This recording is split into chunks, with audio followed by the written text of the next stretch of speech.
Bonsoir à tous et à toutes, bienvenue dans Entre deux News sur Reflet TV. Ce soir, un débat qui porte sur la publication de la liste électorale définitive pour la présidentielle ivoirienne d'octobre prochain, rendue publique par la Commission électorale indépendante CEI. Le nombre d'électeurs cette année s'élève à 8,7 millions avec 715 006 nouveaux inscrits, soit une hausse de près de 9%. On compte également 11 906 lieux de vote et 25 678 bureaux de vote sur le territoire ivoirien.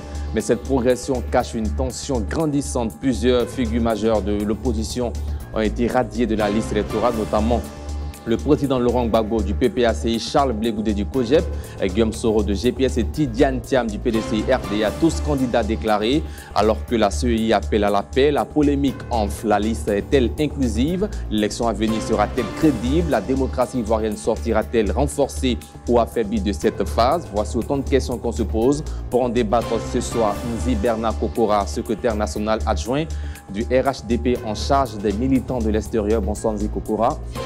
Et puis Daï Nestor, secrétaire général adjoint du PPACI, chargé de la mobilisation et de Yopou Gonsongon. Bonsoir à vous. Bonsoir Sidi. Et enfin, Eric Bayala, journaliste et analyste politique. Bonsoir Eric Bayala. Bonsoir Sidi. Et enfin maintenant, docteur Daouda Ouattara, analyste politique. Bonsoir docteur. Bonsoir Sidi. Alors, lors de la publication, sinon de la communication du président de la CEI, il ressort que cette année, nous avons une augmentation du nombre de personnes inscrites sur la liste électorale. Daï Nestor, comment jugez-vous l'évolution quantitative de la liste de 2023 à 2025? Ok, merci M. Sidik pour l'opportunité que vous nous donnez pour parler donc de cette liste électorale définitive. Je crois que ça va dans le sens normal de l'évolution d'un pays avec la population grandissante, avec chaque année des nouveaux majeurs qui s'ajoutent. C'est pour cela, le PPACI a toujours demandé que, conformément à la loi de la CEI elle-même, de chaque année faire donc la révision de la liste électorale pour que les nouveaux majeurs qui ont peut-être cette année 16 ans, 17 ans, qui auront l'année prochaine 18 ans, puissent être donc inscrits, pris en compte par la commission électorale. Le budget est chaque année voté pour ça. La commission électorale a les moyens pour ça. C'est pour cela que nous demandons que la commission électorale le fasse chaque année. Et que nous revendiquons que cette révision-là soit faite cette année, parce qu'il y a des nouveaux majeurs. Parce qu'aujourd'hui, on parle de... Vous parlez de révision annuelle, c'est ça? Oui, on parle de révision annuelle, chaque année. C'est ce que les textes de la CEI prévoient. La liste électorale doit être revue chaque année, pour que les nouveaux majeurs qui viennent d'avoir l'âge donc de voter, qui viennent d'avoir la majorité, puissent s'inscrire sur la liste électorale. Est-ce que cela a déjà été fait en Côte d'Ivoire, chaque année sous un régime, la révision de la liste électorale? Oui, ça a été fait. Vous avez des exemples à nous donner? Non, cela est. Et comment dire, cette commission électorale-là, avant 1960, on était sur le ministère de l'Intérieur qui organisait. Mais à partir de la loi de 2000, la nouvelle constitution de 2000, où il y a eu donc la mise en place de la première constitution et de la première commission électorale indépendante, il y a été donc un texte qui régit cela. Et donc, chaque année, la commission électorale fait un budget adopté en Assemblée nationale, qu'on leur remet l'argent pour pouvoir donc faire cette révision de la liste électorale. Justement, c'est parce que chaque année, il doit y avoir normalement une augmentation des électeurs, parce que ceux qui sont en âge de voter s'accroît. Et aujourd'hui, le chiffre que nous avons, 75 006, je crois que ce n'est pas suffisant pour nous. 715 006. Oui, 75 006, c'est ce que je... 715 000. 715 006, voilà. 715 006, je crois que c'est pas, pour nous, c'est pas suffisant. Bien, merci. Il y a beaucoup d'Ivoiriens, pendant cette période-là qui a été donc courte, dont les dossiers sont restés à la justice, qui donc manifestent le désir de s'inscrire sur la liste électorale. Merci. Nzi Kokora, est-ce que pour vous le chiffre est satisfaisant? Une augmentation de 715 000, non, sinon 715 006 nouveaux électeurs. Je crois que le chiffre il est largement suffisant quand on prend en compte donc, tous les processus de révision des listes électorales qui ont eu lieu. Quand vous prenez par exemple la liste de 2000, elle comportait 5,3 millions de personnes. En 2010, c'était 5,7 millions de personnes. Donc, sur 10 ans, vous faites l'analyse, le calcul, ça fait 400 000 personnes qui sont ajoutées en 10 ans, de 2000 à 2010. Donc, de 2010, après la révision de la liste, le recensement électoral de 2009, nous sommes passés à 8 millions de personnes en 2022. Donc, c'est dans l'ordre normal des choses.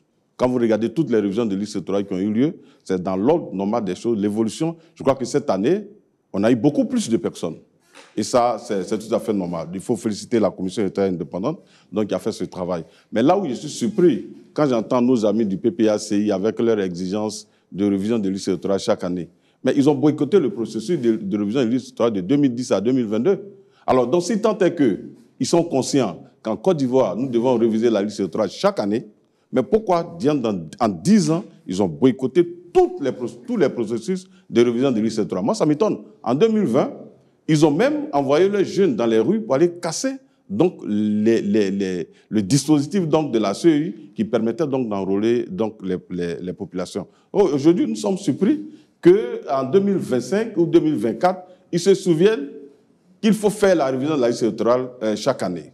Et vous avez posé la question, si dans notre pays, cette habitude a toujours existé. Jamais, de 2010 à 2020, c'est 3 révisions de liste électorale qu'on a eues. 2015, 2016 et 2018. 3 révisions de liste électorale. Je pense que de 2020 à 2025, il y a eu plus de révisions de liste électorale que sur 10 ans.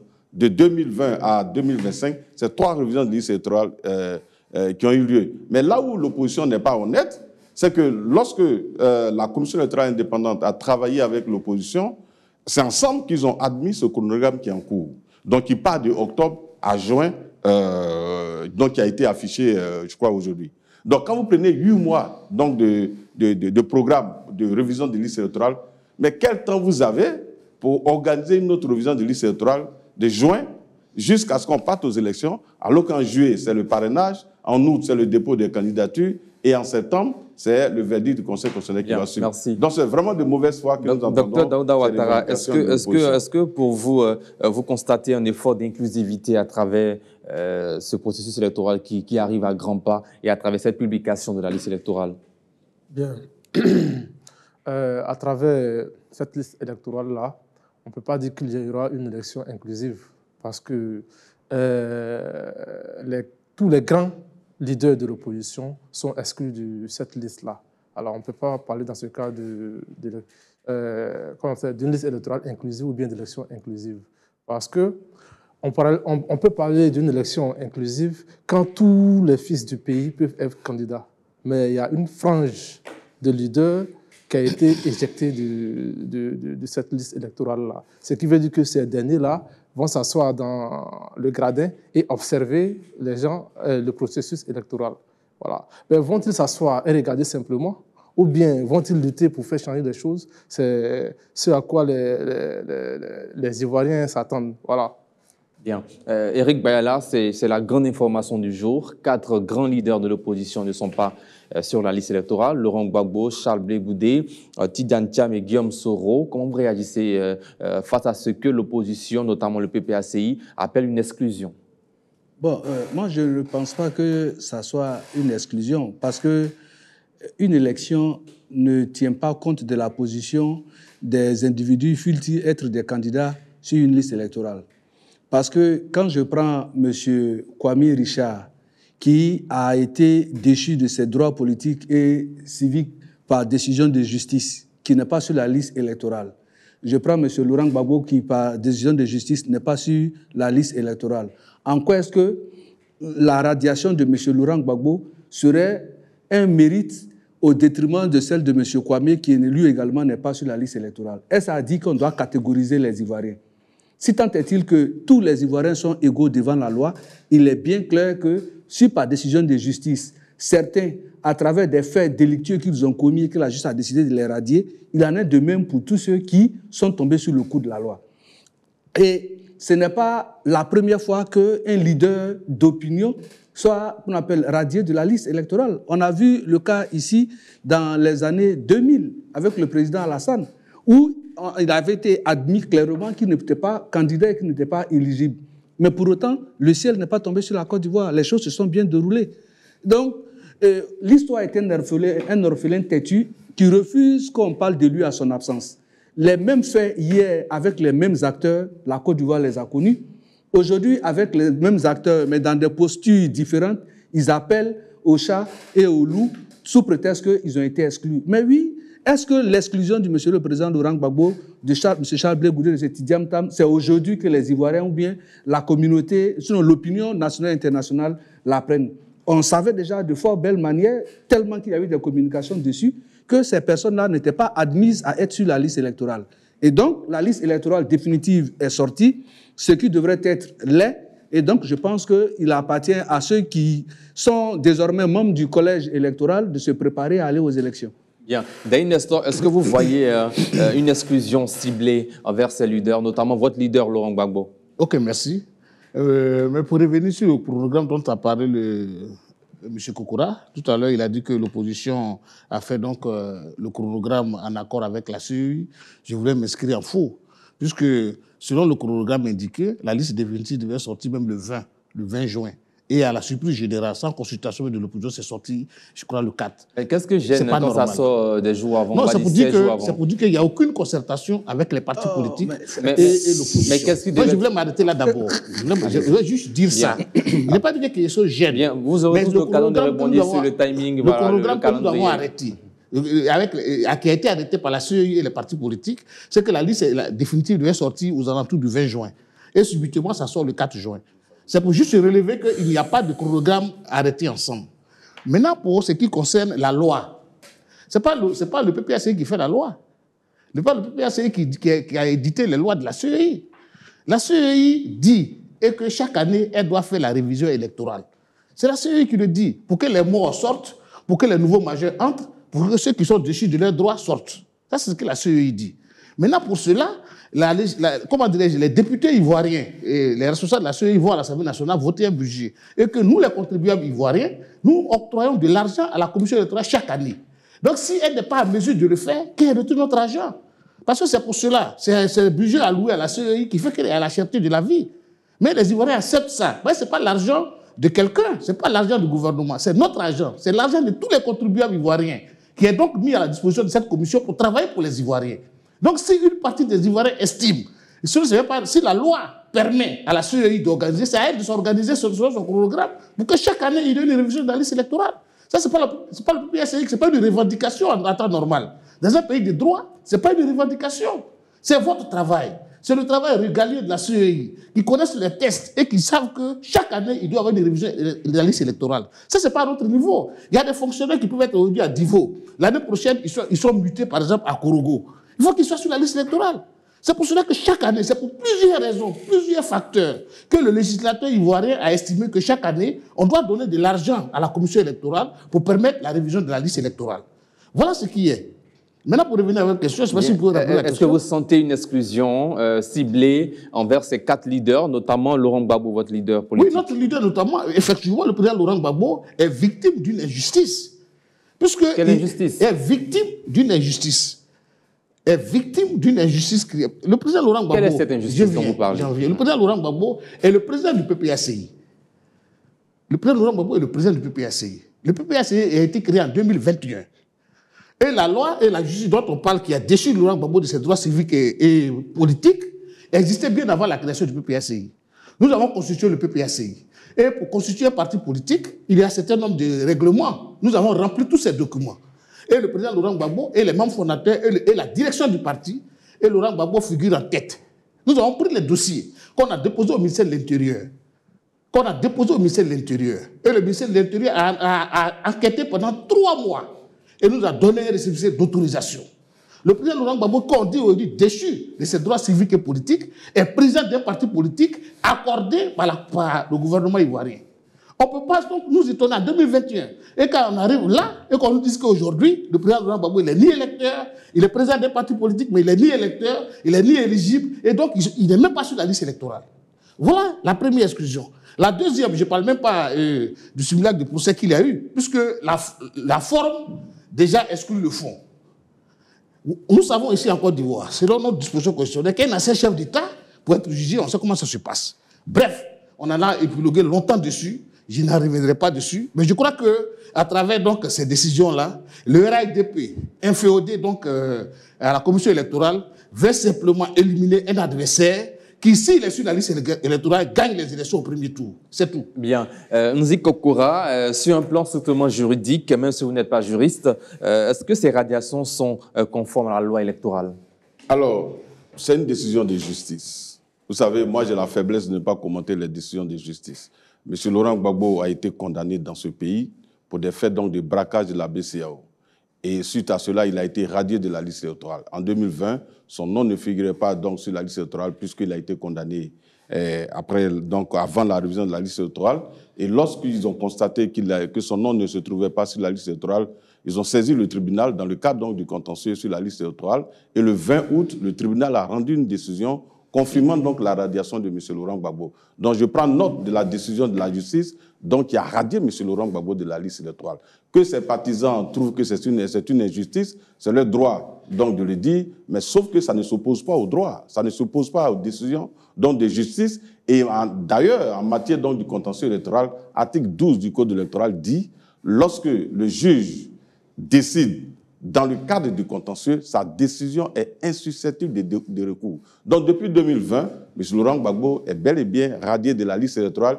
Il le savait, et donc ce n'est pas une surprise de ne pas voir le nom du président Laurent Gbagbo sur la liste électorale. Sur les autres questions qu'il a soulevées, sur le chronogramme, vous voyez, il dit une chose et son contraire. Il dit tout à l'heure que la CEI ne les a pas consultés pour la mise en place donc, du chronogramme. Pourtant, ils savent que la liste électorale devait être affichée le 20. S'ils n'étaient pas informés, comment le saviez-vous? D'ailleurs, le président de la commission électorale l'a dit à plusieurs reprises. Le président de la commission électorale et l'ensemble de ses membres voulaient organiser la révision de la liste électorale déjà en mars 2024. C'est l'opposition qui l'a fait repousser sous prétexte qu'elle n'était pas prête. En juin, ils voulaient faire donc, la révision de la liste électorale. Ils ont dit que c'est la saison des pluies, donc il fallait repousser. Il a décidé de la faire en septembre. Ils ont dit que c'est en pleine période donc, de vacances, et étant entendu que les fonctionnaires donc, du corps enseignant et les élèves seront en vacances, et donc si on les enrôle là où ils ont été en vacances, le jour des élections, puisque les élections se passent en octobre, en pleine période scolaire, alors ils ne pourront pas voter. Donc c'est ainsi que le président de la CEI, faisant droit à leur requête, a décidé de commencer la révision de la liste électorale donc en octobre, en accord avec les partis politiques. Donc ne soyez honnêtes. La mauvaise foi n'est pas une bonne chose. Je termine. Non, je termine pour dire, là où moi je marque ma surprise, j'aurais pu être d'accord avec vous pour dire la révision de la liste électorale doit se faire chaque année. C'est la loi qui le dit. Sauf que nous avons une coutume dans notre pays, et comme je l'ai dit, depuis la mise en place donc, de cette loi, et comme Sidi Kabou a posé la question, vous n'avez pas répondu, il n'y a jamais eu de révision de liste électorale chaque année. De 2010 à 2020, combien de révisions de liste électorale avons-nous faites? Pourquoi n'avez-vous pas revendiqué une révision de liste électorale chaque année? Et je crois que, bon, peut-être M. Laurent Gbagbo était en prison, donc vous êtes mis en congé, donc en année sabbatique, pour ne pas participer donc, au processus politique. Mais en 2021, il n'y a pas eu de révision de liste électorale. Pourquoi vous n'avez pas fait ces revendications? En 2023, il n'y a pas eu de révision de liste électorale. Pourquoi vous n'avez pas fait cette revendication? Et subitement, c'est en 2025 que vous découvrez l'article 6. Ce n'est pas honnête de la part de l'opposition. Elle est de mauvaise foi. Merci, vous êtes et vous êtes en place. Vous aurez votre tour de parole dans un instant. Non, mais je vais comme c'est encore frère. Allez-y, réaction. Bien. Vous savez, en tant que citoyen de ce pays, moi, ça me gêne à chaque fois qu'on parle de RLE par-ci, RLE par-là. Alors qu'on aurait pu faire, ou bien on aurait dû faire simple. Alors, pourquoi attendre chaque année, pourquoi attendre une révision chaque année, alors qu'on pouvait simplifier la chose? Alors, je m'explique. On pouvait, la CEI peut ouvrir des permanences dans les sous-préfectures et dans les mairies. Au même titre qu'on va renouveler sa carte d'identité ou bien qu'on va faire une nouvelle carte d'identité pour les nouveaux majeurs, on peut ouvrir des permanences dans ces endroits-là pour que chaque jour que Dieu fait, ces agents puissent s'asseoir, accueillir les gens qui veulent se faire enrôler sur cette liste électorale-là. Chaque jour ou bien à la fin de chaque semaine, on fait le point à la CEI ou bien chaque soir, on fait le point électroniquement à la CEI centrale. Et puis on comptabilise et puis on avance. Vous verrez qu'on ne parlera plus de RLE par-ci, RLE par-là, et ça fera moins de crises, moins de dégâts, moins de crises à gérer au niveau de la CEI. Moi, je pense que il faut faciliter la chose. Nous sommes à l'ère du numérique. Il va falloir que nos institutions-là puissent s'y adapter. Mais parce que figurez-vous qu'il faut un code électoral à ce sujet? Oui, le code électoral dit, l'article 6, qui stipule qu'il faut faire une RLE chaque année. Là. Il faut sauter cet article-là. Ou la modifier. Il faut la modifier. Voilà, il faut le modifier plutôt. Il faut le modifier pour qu'il y ait des permanences dans les sous-préfectures, là où il n'y a pas de mairie, et à la mairie, là où il y a des mairies, il faut des permanences. Pour que chaque jour que Dieu fait, les agents puissent recevoir les nouveaux majeurs pour les inscrire. Puisque, figurez-vous que nous sommes à peu près 30 millions d'habitants dans ce pays. Mais il n'y a que 8 700 000 inscrits sur la liste électorale. Ce qui veut dire que la frange de la population qui élit le président de la République, ou bien qui élit nos élus, tout le monde n'est pas obligé de s'intéresser à des élections, Dr Daouda Ouattara. On n'est pas faussement, pas parce qu'on est ivoirien qu'on ira voter faussement. Non, ce n'est pas ce que j'ai dit. Mais quand vous voyez la frange de la population qui élit le président de la République et puis la frange de la population qui ne le fait pas, vous voyez qu'il y a une dichotomie, il y a un déphasage. Bien, merci. Donc il va falloir que cet article-là soit modifié pour le bonheur de tous les Ivoiriens. Bien. Eric Bayala, est-ce que cette situation qui prévaut rappelle des tensions préélectorales comme on l'a vu en 2010? Non, je pense que ce n'est pas la peine de se faire peur. Ce n'est pas la peine de déjà prêcher, on appelle ça, une situation apocalyptique en ce qui concerne les élections à venir. Non, parce que le débat autour de la liste électorale, on a l'impression que lorsqu'il y a révision de la liste électorale, c'est un processus qui ne concerne que l'opposition. Mais c'est faux. Ça concerne l'ensemble de tous les partis politiques qui estiment qu'ils ont besoin des suffrages des Ivoiriens. Donc, ils se mobilisent pour que la plupart de leurs militants s'inscrivent sur la liste électorale. Pourquoi les partis politiques doivent toujours attendre à la veille des élections pour estimer que le temps n'est pas suffisamment long pour qu'ils aillent faire inscrire leurs militants, leurs ressortissants sur la liste électorale en termes de pièces administratives? Ils avaient évoqué le fait que le temps était très court pour avoir le certificat de nationalité. Le gouvernement a même pris des mesures pour que le certificat de nationalité soit gratuit. Mais le fait de disposer de sa pièce d'identité est un acte citoyen. C'est-à-dire que tout individu qui a l'âge de 18 ans doit pouvoir avoir sa pièce nationale d'identité, si tant est-il qu'il est ivoirien. Et donc, ça doit être le combat perpétuel de l'ensemble des partis politiques qui sollicitent le suffrage des Ivoiriens. Maintenant, M. Daïd Nestor avait dit en son temps qu'il n'y a pas eu de concertation entre la CEI et les partis politiques en ce qui concerne l'arrêt du calendrier électoral. Mais comme je l'ai dit, nous sommes dans ce pays. Permettez que nous fassions un rétropédalage pour remettre sur le goût du jour et sur la table les faits de 2010. En 2010, M. Laurent Gbagbo a donné des instructions très claires à ministre de l'Intérieur d'alors, M. Désiré Tagro, à l'effet de diligenter une enquête. Le substitut du procureur, M. Mamadou Diakité, qui, le 5 février, prend un réquisitoire où il demande qu'on soit remis en cause la liste électorale. Mais une semaine seulement aurait suffi à M. le président Laurent Gbagbo, c'est-à-dire le 12 février 2010, pour non seulement révoquer le président de la CEI et l'ensemble de toute qu'on appelle une organisation, de toute une institution qui avait été mise en pied sur concertation de tous les acteurs qu'on appelle électoraux. Mais il l'a fait de façon unilatérale. M. Laurent Gbagbo, qui est-ce qu'il avait qu'on appelle consulté à l'époque pour dissoudre cette CEI? Tout le monde l'a appris à la télé à travers un discours télévisé.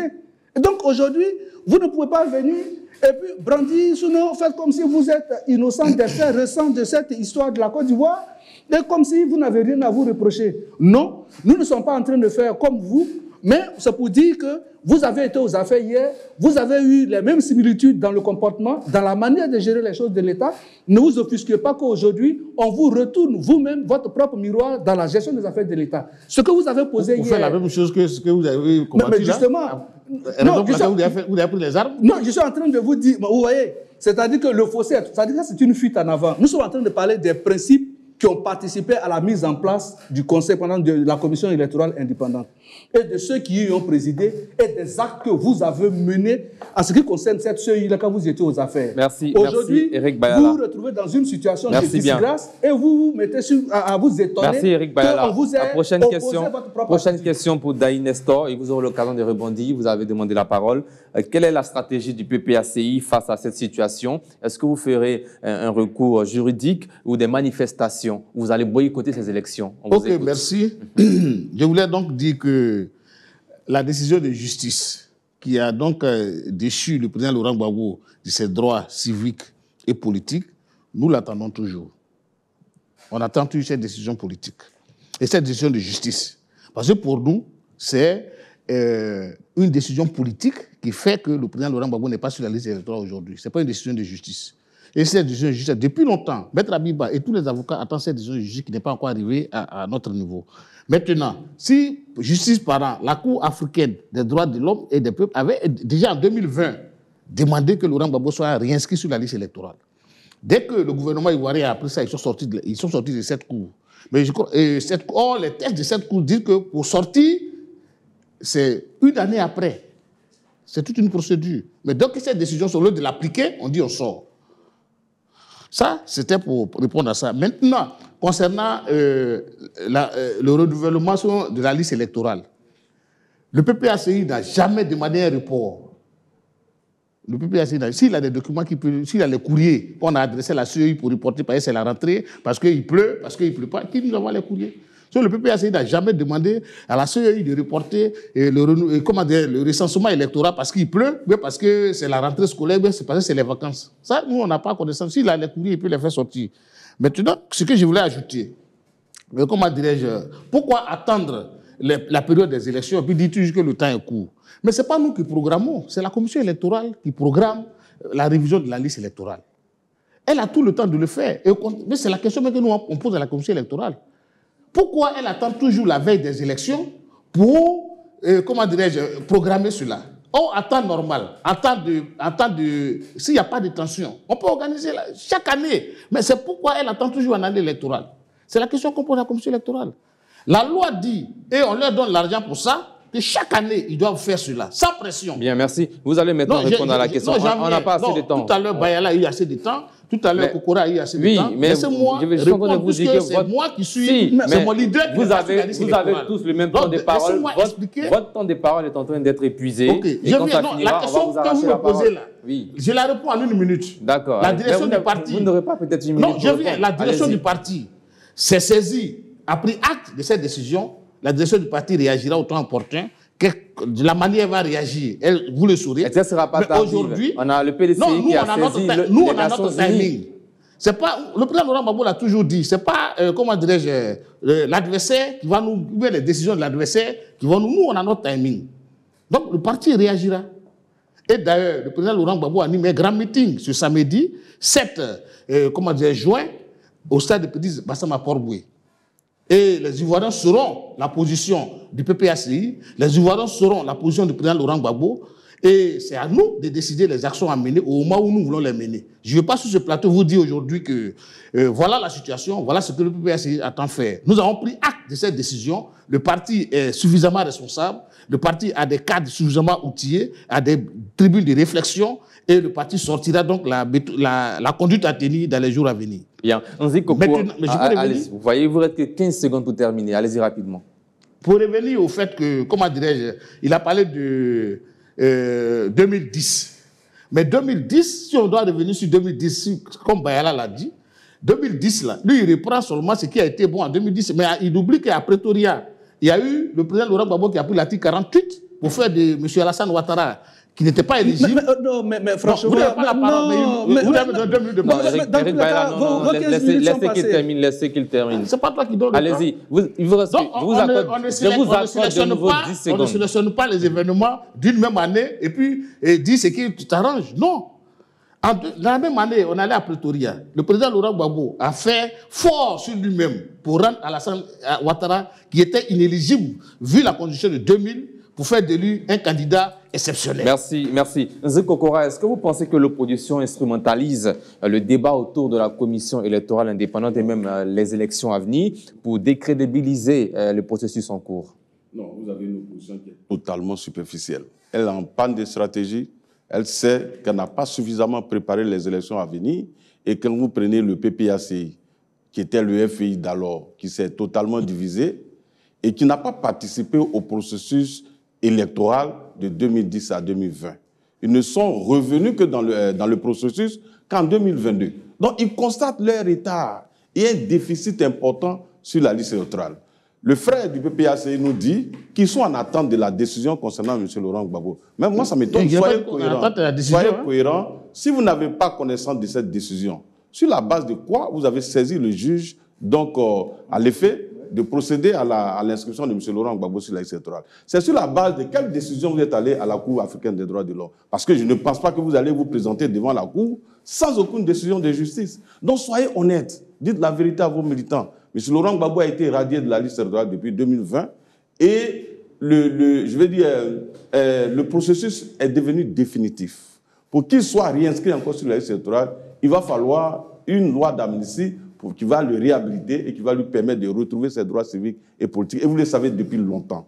Certains analystes vous avez même donné ce conseil de saisir le Parlement, puisque vous avez votre groupe parlementaire accompagné du PDCI pourrait vous aider. Donc c'est ce que je voulais dire sur la première chose. La deuxième chose, c'est que vous dites que la Cour africaine des droits de l'homme a demandé en 40 secondes. En 40 secondes, non, il n'y a pas de souci. Donc, vous avez dit que la Cour africaine des droits de l'homme demande à l'État de Côte d'Ivoire d'appliquer la décision. D'abord, c'est une recommandation. C'est un. De deux, la recommandation ne peut pas s'appliquer au terme de l'article 12 du Code électoral. Pour qu'on puisse appliquer cette décision, il faudra modifier l'article 12 du Code électoral qui dit la décision du juge en matière donc de contentieux électoral est insusceptible de recours. Voilà la difficulté qui se pose. Est-ce qu'il faut modifier le code électoral pour un individu? Je crois que M. Laurent Gbagbo, comme l'autre l'a dit, n'est pas au-dessus des Ivoiriens. Il doit se conformer à la loi. Peut-être que voilà là où le problème, il peut discuter avec Alassane Ouattara pour lui donner une loi d'amnistie, mais en dehors de l'intervention d'une loi d'amnistie, M. Laurent Gbagbo ne pourra plus être électeur. Merci Nzi Kokora. On marque une courte pause, chers téléspectateurs. Le débat n'est pas terminé. C'est juste une courte pause. On revient juste après. Voilà, nous sommes de retour de la pub et dans cette émission, nous parlons de la liste électorale définitive ivoirienne publiée ce mercredi. Docteur Daouda Ouattara, quel serait l'impact d'une élection en Côte d'Ivoire avec les principaux candidats de l'opposition hors jeu? Alors, il n'y aura pas d'enjeu majeur. Hein. Ça, c'est l'idée là. Il n'y aura pas d'enjeu majeur parce que si les choses restent telles qu'elles sont, les dés sont déjà pipés d'avance parce que le candidat du RIDP, si c'est le président qui n'est pas encore connu, bon, moi j'ai fait des suppositions. Si c'est le président actuel, on dira il n'y a pas match. Parce que le paysage politique que moi je vois là, au niveau des partis de l'opposition, soit ce sont des plans B qu'ils vont envoyer, qu'ils vont choisir. Peut-être que le RHDP aussi ira avec un plan B. Non, laissez-moi venir, j'en viens. Peut-être que ce sont des plans B que les partis de l'opposition vont choisir. Or, nous savons qu'à part les plans A de ces partis-là, les leaders qui gravitent autour de ces leaders-là ne sont pas assez outillés, ne sont pas assez connus pour faire face aux candidats du RIDP. Si on a quand même vu Diomaye Faye qui n'était pas connu face aux candidats vous savez que nous sommes en Côte d'Ivoire. Vous savez que la configuration politique ivoirienne fait qu'un seul parti politique ne peut pas gagner d'élection en Côte d'Ivoire. Alors que, par exemple, quand je prends l'exemple du PPACI, qui n'est pas en coalition, s'il y a un candidat du PPACI, bon, moi, je ne pense pas que le PPACI seul puisse gagner des élections en Côte d'Ivoire. C'est un exemple que je prends. Je dirais pas que c'est le cas. Merci, docteur. Au niveau de la CAPSI... On va revenir à la question. Quel serait l'impact d'une élection sans ces grosses têtes? D'accord. Donc, c'est ce que je disais, il n'y aura pas de match. C'est ce que je dis. Il n'y a pas match. On dira qu'il n'y a pas match parce que le plan B, je ne vois pas le plan B d'un parti d'opposition qui puisse faire face aux candidats Bien, merci. RIDP en face. Éric Bayala, la même question vous est adressée. Quel impact de cette élection sans Guillaume Soro, Charles Blé Goudé, Tidjane Thiam et Laurent Gbagbo? Oui, ce qui est bien, c'est que les personnalités que vous citez, ce sont des personnalités dont les Ivoiriens connaissent leur histoire. Ils n'ont pas jailli ex nihilo, on connaît leur histoire, on connaît leur vécu, on connaît leur passé, on connaît leur présent. Et donc, quand on fait la somme de tout leur cheminement politique, ce sont des personnes qui ne font pas rêver. Et donc, si aujourd'hui, ils ne participent pas à un processus électoral, comme je vous l'ai dit, la Côte d'Ivoire continuera de mieux se porter et de bien se porter d'ailleurs. Parce que toutes les personnes que vous avez citées ont été, d'une manière ou d'une autre, dans une formation qui a déjà gouverné la Côte d'Ivoire après le président Félix Houphouët-Boigny. Et donc, quand vous mettez en potence les modèles de gouvernance de toutes ces personnalités qui ont dirigé d'une manière ou d'une autre la Côte d'Ivoire avant le magistère du président Alassane Ouattara, comme on le dit de façon triviale, il n'y a pas photo. Donc aujourd'hui, on ne peut pas déjà coudre un nouvel habit avec un vieux tissu. Et donc une chose est sûre, les Ivoiriens veulent continuer de rêver, veulent rester dans le développement dans lequel ils se trouvent, veulent continuer d'être fiers de parler de la Côte d'Ivoire avec les autres pays sans aucun complexe, parce qu'aujourd'hui, en termes de développement, en termes d'infrastructure, en termes de mieux-être du quotidien, les Ivoiriens se portent mieux. Et je ne pense pas qu'ils veuillent vraiment opérer une rupture dans cette fréquence continuelle pour pouvoir s'agripper à une situation incertaine ou vivre dans, j'allais dire, toujours dans l'incertitude. Merci, donc, Eric pour Bayala. nous, sans ces leaders, la Côte d'Ivoire se portera mieux. Merci. Et nous sommes en train de parier. Le pari que nous avons, c'est la mobilisation des électeurs à aller à cette élection en ce qui concerne le pourcentage. Merci. Et non la personne, Merci, Eric Bayala. qui ne vont pas participer. Alors Daïd Nestor, on a vu le président de la CEI cette semaine, lors de son point de presse, appeler à l'apaisement lors du scrutin à venir. Est-ce que pour vous, les discours d'apaisement de la CEI suffisent-ils à garantir un climat politique, un climat électoral serein? Donc, merci. Je voudrais revenir sur les propos de Kokora d'abord. Bien, mais je tiens à rappeler que le temps qui vous est accordé, c'est le temps des questions. Oui. Donc, quand vous répondez à toutes ces questions, je vais juste faire des précisions. Si vous n'avez pas pu répondre également, on passera à une autre personne. Vous êtes en train de allez-y, retarder. Je vais dire que l'opposition n'est pas en panne de stratégie. Aujourd'hui, le monde entier, la Côte d'Ivoire, l'opinion nationale attend ce que l'opposition fera. Nous sommes un parti organisé. Maintenant, sur l'opposition qui est divisée et affaiblie, je voudrais dire que l'opposition n'est pas divisée et affaiblie. Au contraire, c'est le RADP qui est divisé et affaibli. Le PDCIRD en 2010 était avec le RADP, ils sont sortis. Le GPS était avec le RADP, ils sont sortis. Hier, le MFA est sorti. Donc c'est eux qui sont donc, comment dirais-je, qui sont aujourd'hui affaiblis. Aujourd'hui, avec les casses des commerces des populations, avec les destructions des maisons des gens, je vous dis que le RADP est affaibli. C'est parce qu'ils sont affaiblis qu'ils empêchent le président Laurent Gbagbo d'être candidat. Parce que le président Laurent Gbagbo candidat, n'importe quel candidat du PP et du RADP, le président Laurent Gbagbo le gagne.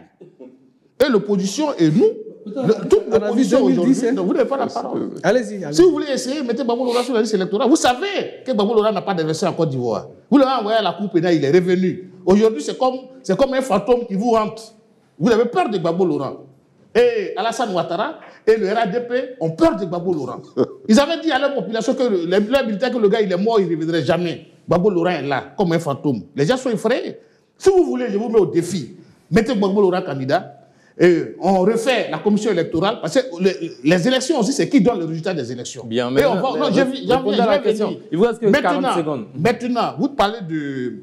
Est-ce qu'il aura la tranquillité? Est-ce que le climat de paix? Est-ce que les propos de paix du président de la CEI seront attendus? Mais regardez dans les rues d'Abidjan, quand je venais, il y a l'armée qui est redéployée partout. Ça veut dire que ça ne va pas. Nous sommes dans un pouvoir militaire. Pour simplement l'annonce d'une liste électorale définitive. Regardez dans tous les recoins des côtes d'Abidjan. Mais l'armée est partout. Moi, j'étais étonné ce matin. Quand je dis, mais qu'est-ce qu'il y a? Je sors de chez moi, il y a partout, dans toutes les rues. Vous allez à Cocody Saint-Jean, dans tous les carrefours, l'armée est redéployée pour simplement une liste électorale qui va sortir. C'est peut-être dû à lors de votre passage. Non, mais attends, une liste électorale qui souffre d'aucune ambiguïté, qui souffre d'aucun problème. Pourquoi pour afficher une liste électorale, on est obligé de cadrer toute la ville d'Abidjan? Bien, merci. C'est ça, ça présente déjà l'atmosphère à venir. Alors, on dit quoi? Nous sommes totalement dans un état policier. Merci. Mais c'est dans quel Abidjan vous prévoyez? Moi, je sais pas.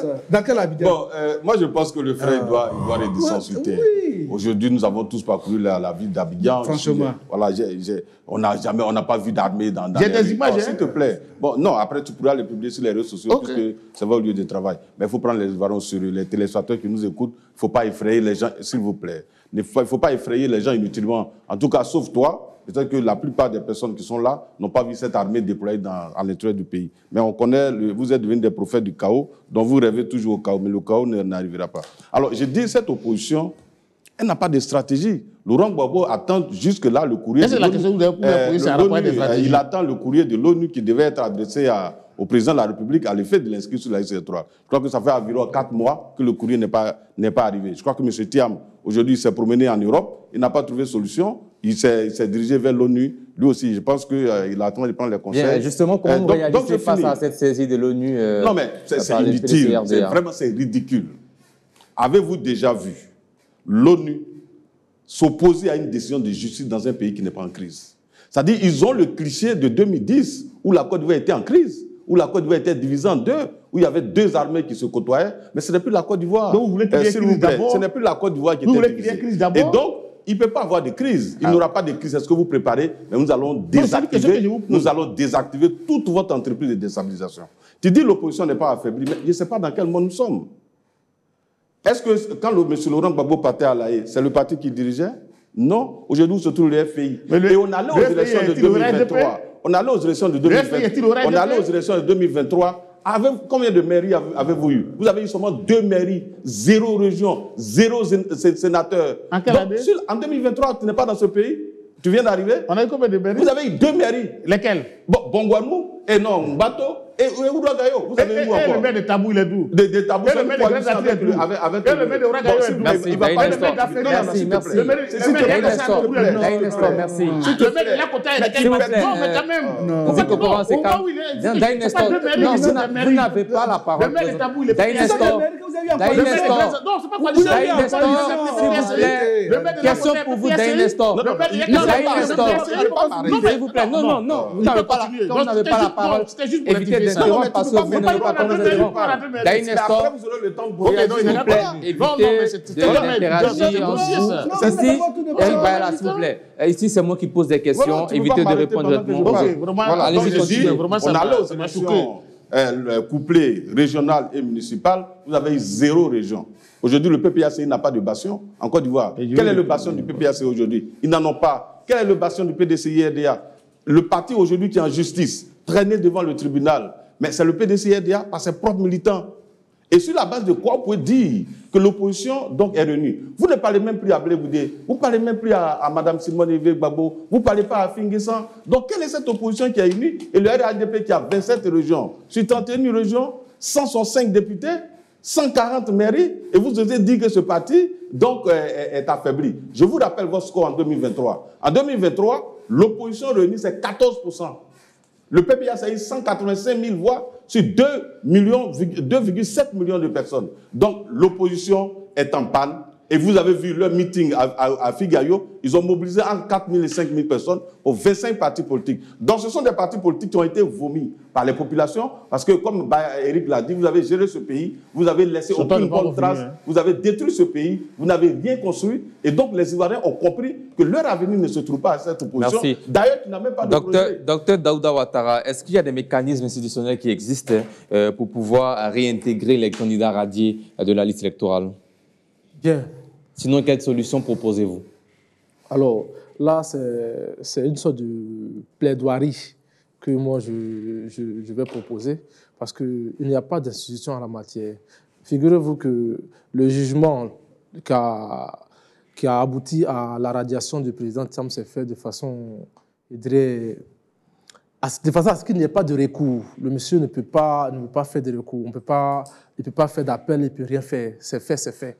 Alors, il n'y a pas de recours. Maintenant, nous comptons sur la bonne foi du président de la République pour qu'il utilise son pouvoir discrétionnaire pour faire de tous ces candidats exclus-là, de tous ces leaders exclus-là, pour faire d'éventuels candidats pour les échéances électorales à venir, pour la bonne marche de ces élections et puis pour le grand bonheur des Ivoiriens.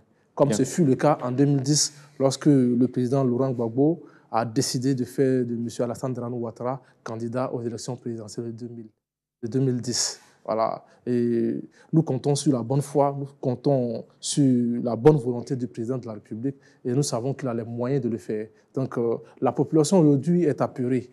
Depuis la sortie de la liste électorale, la population est apurée. Donc pour pouvoir décrisper cette atmosphère de peur-là, le président de la République seul peut nous délivrer de l'enfer qui semble se profiler à l'horizon. Merci Eric Bayala. La décrispation s'impose à la Côte d'Ivoire dans cette période, à quelques mois de la présidentielle ivoirienne.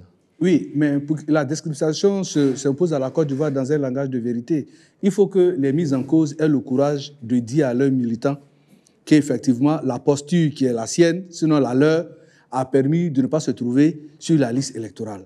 C'est d'abord ça, reconnaître déjà que nous sommes dans l'erreur. Parce que quand on prend le cas de M. Tidiane Thiam, est-ce qu'au moment où il partait se faire enrôler sur la liste électorale, il avait de façon exclusive la nationalité ivoirienne? Non. C'est un fait, c'est factuel. Et donc, on ne pourra pas dire que c'est une décision de justice arbitraire qui a conduit à sa radiation. En ce qui concerne le cas du président Laurent Gbagbo, en 2020, lorsque la décision de justice a été rendue, ces conseils m'ont fait appel de cette décision. Ça veut dire que d'une manière ou d'une autre, on ne peut pas faire appel d'une décision qui n'existe pas. Et donc, en clair, ils savent tous pertinemment qu'ils sont engagés dans un processus où ils ont eu tort. Et il faut avoir le profil bas, avoir la reconnaissance de l'esprit et dire que nous voulons participer non seulement à la vie politique de notre pays, mais à un moment donné, nous avons posé des actes manqués et nous nous remettons à la clémence du chef de l'État. Mais au-delà de cela, tout à l'heure, M. Daï Nestor a réfuté toutes les allégations concernant le fait que la simple jauge de la vitalité d'un parti politique n'est rien d'autre que les élections. Et donc, quand on fait le point des élections municipales, régionales, en Côte d'Ivoire, on connaît le score des partis politiques que vous avez.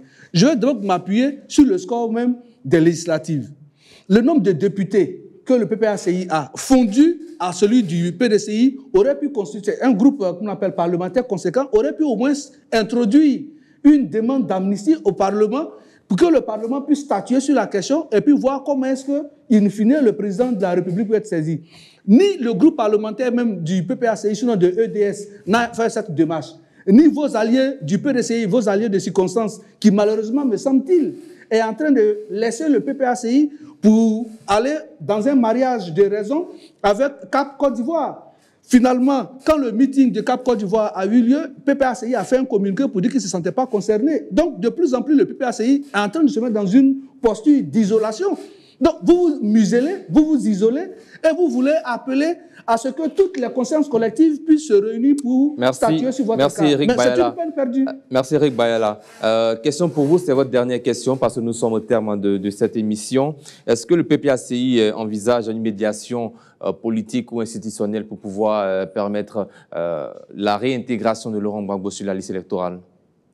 Nous pensons que l'exclusion du président Laurent Gbagbo et de tous les autres leaders de l'opposition de cette liste électorale, c'est une décision politique. Bien, mais quelle est la solution? Qu'est-ce que vous proposez? C'est pas toi qui pose la question, M. Bayala. Allez-y. Bien, qu'est-ce que vous proposez? Qu'allez-vous faire donc pour pouvoir permettre à Laurent Gbagbo de participer à ces élections? Parce que quand on demande au cadre de votre parti, ils disent que Laurent Gbagbo sera bel et bien candidat à cette élection. Le président sera bel et bien candidat. Par quel moyen? Il sera sur la liste électorale. Et il sera par quel sur moyen? La liste électorale, il sera bel et bien candidat. C'est le moment de rassurer vos militants. Par quel moyen? Par tous les moyens démocratiques, le président Laurent Gbagbo sera sur la liste électorale. Parce que nous ne voulons pas des élections qui soient donc des élections, un climat qui soit donc violent pendant ces élections. La Côte d'Ivoire n'a plus besoin de ça. La Côte d'Ivoire n'a plus besoin de violence. La Côte d'Ivoire n'a plus besoin de morts préélectorales pendant les élections et après les élections. Il faut qu'à un moment donné, les Ivoiriens s'asseyent et discutent sérieusement de la nation. Par quel moyen, M. Laurent Gbagbo, il faut qu'à un moment donné, dans un dialogue politique, je suis en train de répondre, ce n'est pas à Bayala que je réponds. Il faut à un moment donné que les acteurs politiques s'asseyent à travers un dialogue sincère pour éviter à la Côte d'Ivoire des nouveaux bains de sang. Il est encore temps, et le président Laurent Gbagbo appelle toujours au dialogue, appelle toujours au rassemblement et au dialogue pour permettre à la Côte d'Ivoire de trouver une solution politique à ce qui est en train de venir. Pour qu'ensemble, nous allons tranquillement aux élections de 2025 et que le meilleur gagne. Le RHDP dit que son bilan est inattaquable. C'est l'occasion, tout donné, sont tout rêvés, de faire en sorte que tous les ténors de la politique ivoirienne puissent être candidats et que les Ivoiriens qui aiment tant le RHDP puissent aller voter le RHDP. Moi, je ne veux pas comprendre qu'un parti qui a tellement fait de bien aux Ivoiriens et que les Ivoiriens réclament puisse redouter des adversaires. On ne comprend pas. Donc, que le RADP permet cela. Pour jauger leur popularité réelle, il faut qu'ils laissent les candidats, tous ceux qui sont candidats, qui sont des Ivoiriens. Le président Laurent Gbagbo a été président de la République de Côte d'Ivoire. Il a été député. Il est ancien chef d'État. Comment, à l'opinion internationale, cette Côte d'Ivoire-là, comment on la conçoit? Il est allé à la Cour pénale internationale. Il a été blanchi par la Cour pénale internationale, acquitté. Vous voyez ça, la Côte d'Ivoire qui est un pays de droit. La Côte d'Ivoire aujourd'hui bon, je ne sais pas si c'est émergent encore, mais la Côte d'Ivoire qui est vendue à l'extérieur comme le pays de droit. Un ancien chef d'État qui est depuis premier opposant au Houphouët-Boigny, qui a été candidat en 90, qui a été député de cette nation. Et aujourd'hui, on vient et il a été déporté à la Cour pénale internationale pour des faits qui lui sont reprochés, des faits de crimes économiques et des crimes de sang. Il gagne son procès à la Cour pénale internationale. Il revient à Abidjan. Au moment où il est à la Cour pénale, et ce dont on parle là, il a été jugé par contumace. Mais c'est quelqu'un qu'on juge par contumace, c'est quelqu'un, on ne sait pas où il est. Bien, merci. C'est pour ça que j'ai dit que la forme déjà, comment dirais-je, la forme fait qu'on ne peut pas regarder le fond. Merci Daï Nestor. Place maintenant au carton rouge. Nous sommes maintenant dans le carton rouge, le premier carton de cette émission avec Dr Daouda Ouattara.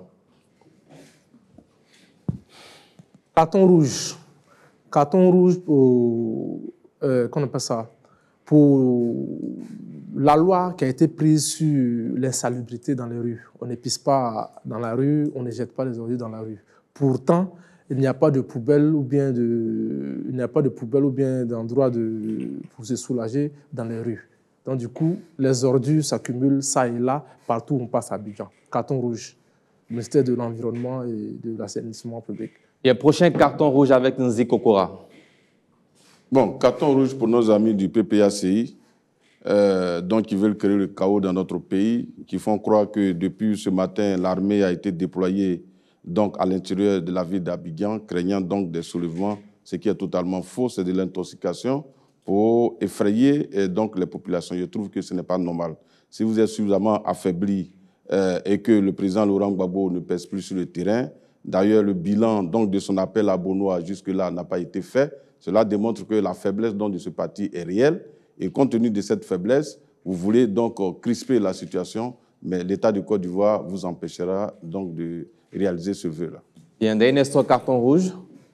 Carton rouge à Koulibaly Coulibaly, président de la Commission électorale indépendante, qui a fait fi de toutes les réclamations et qui a publié une liste électorale définitive qui est jonchée donc d'irrégularités, qui est remplie de personnes dont 500 personnes ont la même mère, dont près de 80 personnes sont nées du même père et de la même mère.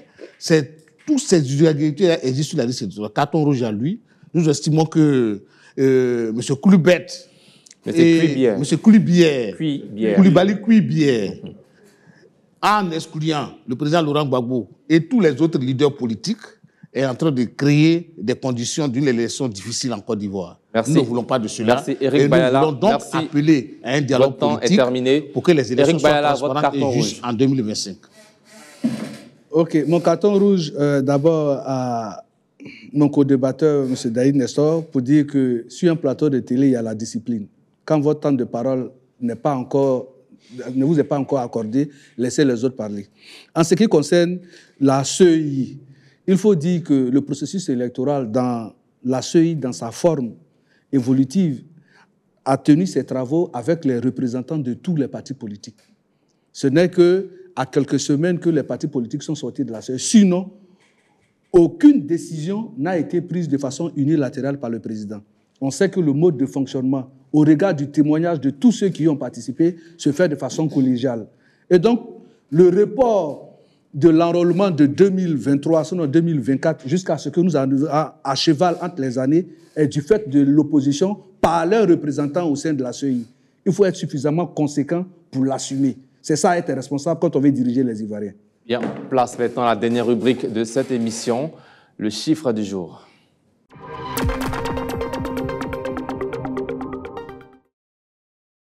5, c'est le chiffre du jour. 5 détenus ont perdu la vie mardi 3 juin 2025 à la maison pénale de Boaké. Une fouille de routine a viré à l'affrontement sanglant. Les faits au pavillon E, des prisonniers armés de gourdins, machettes et objets contondants ont violemment résisté à l'intervention de l'administration pénitentiaire.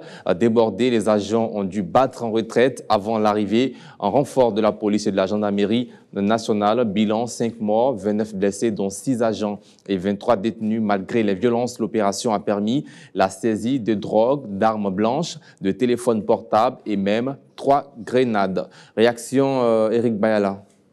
Oui, mais je pense que cela fait partie d'une activité routinienne, hein, de procéder à chaque fois, à date, à des fouilles en ce qui concerne les cellules.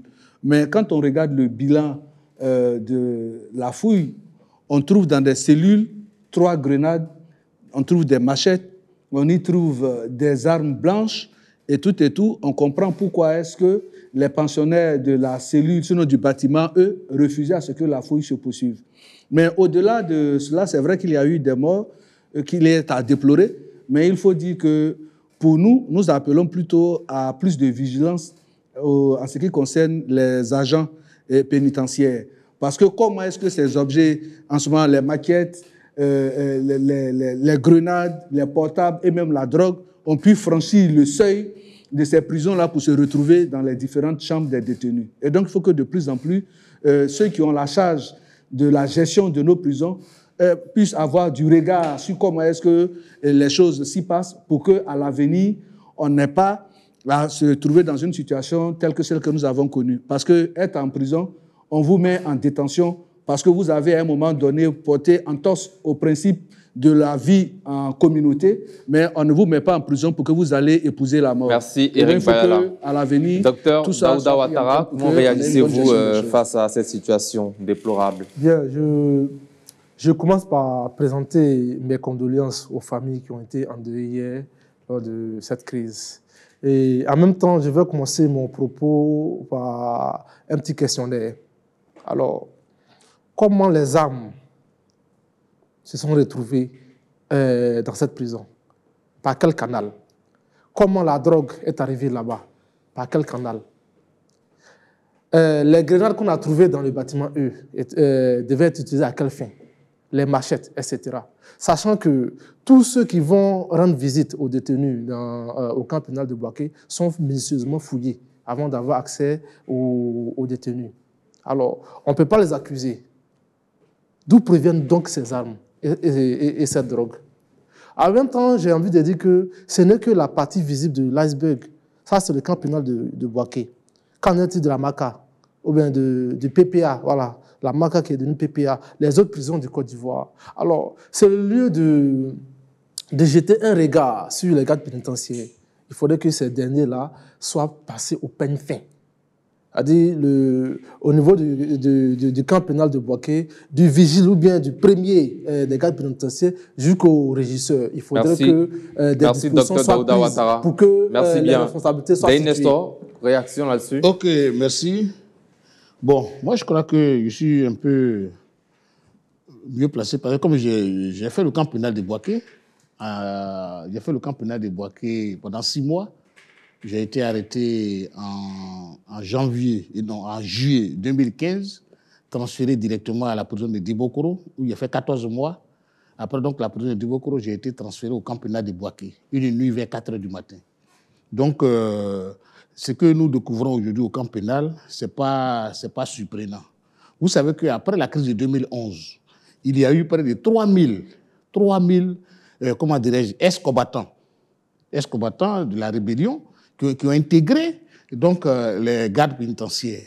Et ceux-là sont d'une certaine légèreté. J'ai fait le camp pénal, il sait de quoi je parle. Parce que tout à l'heure, quand Bayala dit d'où viennent les objets, quand le docteur dit d'où viennent... Mais c'est ça. Sinon, quelqu'un qui est détenu. Moi, j'étais au bâtiment A, à la cellule 9. Il n'y avait même pas d'électricité. Comment je vais faire pour trouver même un portable, pour trouver même, un fil ou bien même une télé? Donc la question se pose à ce niveau-là, au niveau des gardes pénitentiaires. Bien, surtout, il vous reste 10 secondes. Comment? 10 secondes. Oui, donc c'est là que l'inquiétude se porte. Et vous voyez que la réaction a été violente. Ça me fait rappeler un peu ce qui s'est passé à la Maca en 2016 avec Yakou le Chinois. Quand ça s'est passé à la Maca, moi j'étais à la prison de Dibokoro. Et c'est pratiquement les mêmes choses. À un moment donné, les détenus qui sont vos chouchous deviennent des monstres, ils refusent d'obéir, alors vous trouvez la manière forte pour les tuer. C'est des complices. C'est entre eux, ils se connaissent très bien. Alors c'est une situation totalement déplorable, inacceptable. Il faut qu'il y ait donc une enquête sérieusement menée pour situer donc les responsabilités, comme les uns et les autres l'ont dit. Je crois que c'est à partir donc d'enquête qu'on pourra déterminer ce qui s'est passé. Il ne faut pas faire comme mon ami et frère Daï Nesso, sans enquête, il a déjà pointé du doigt donc ceux qui ont été intégrés dans l'armée, les ex-rebelles qui ont été intégrés dans l'armée. Mais ce qu'il faut dire aux Ivoiriens, c'est que l'intégration de ces rebelles dans l'armée découle d'un accord qui a été signé entre le président Laurent Gbagbo et le Premier ministre Guillaume Soro après les accords donc, de Ouagadougou. Donc, ça fait partie de vos responsabilités et nous sommes obligés donc de gérer cette situation malheureuse que vous nous avez. Merci bien, Nzé Kokora. Merci, Dr Daouda Ouattara, Eric Bayala. Merci. Merci également à vous, Daï Nestor. Une élection crédible repose sur une liste électorale consensuelle, des institutions impartiales et une classe politique mature et consciente de sa responsabilité historique. Et nous allons citer Aimé Césaire qui dit que la nation n'est pas une construction, mais un mûrissement. Le processus électoral ivoirien peut mûrir si tous les acteurs jouent franc jeu. Merci à toute l'équipe de production mobilisée pour vous offrir ce débat. Cette émission a été réalisée par Maxwell Begré. Merci à vous, chers téléspectateurs qui nous avez suivis. Restez sur Reflet TV. Rendez-vous demain 19h50 dans Entre deux News. Que Dieu veille sur vous et sur la Côte d'Ivoire. Bonsoir.